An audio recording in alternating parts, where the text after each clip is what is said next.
Hi, Dad. We're here sa Save More Santolan. We're buying food for our snacks, breakfast for this week.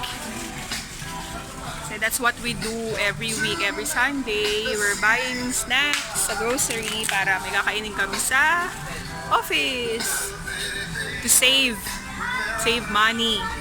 Learn. Okay. So, nakabili na kami ngayon ng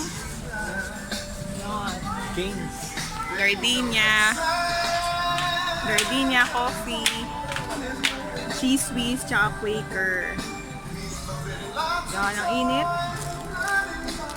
Yan, candies for the Halloween. Yan. Bibili na ba ako? Yan.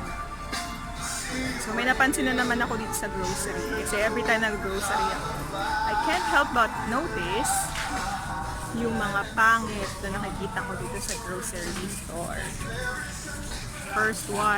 First one ever na nakita ko for today is this one. Ayan. Ayan. Diba? Nakalagay doon is Coco Crunch. Coco Crunch, best. Pero bakit naglagay ng isa pang candy doon? Diba? Hindi ba nila pwede ibalik sa tamang lalagyan? May nakita ako doon, ano yun yung parang maliliit na chocolate na nasa lalagyan ng Coco Crunch. Diba? If you're not gonna buy it, don't get it. Put it back kung saan siya binili or kinuha. Ito pa yung... Ayan pa. Diba Alaska yan? Alaska. Pero, bang! Merong naglagay ng Avengers na gummy mix. May lollipop. Tapos may tic-tac. Like, what the heck? Diba? Pwede mo ibalik to saan yun nila kinuha yan, mga busit. Ito pa. Diba? Alaska, condensed, ganyan. Biglang pak! May kisses. Ay nako. Kawawa naman yung mga nagkatrabaho dito, diba?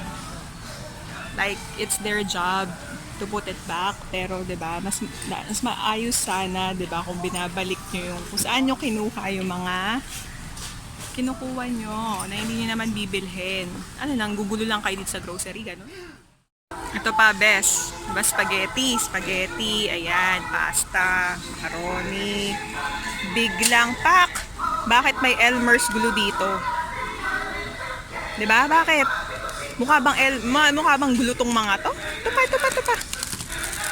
Tak, nagkaroon ng Magic Flakes. Hindi ko alam na noodles na pala ngayon yung Magic Flakes, diba? But wait, there's more. Nagkaroon ng mackerel.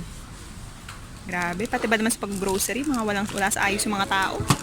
Mga package yan. O package, yung miswa may Elmer's glue.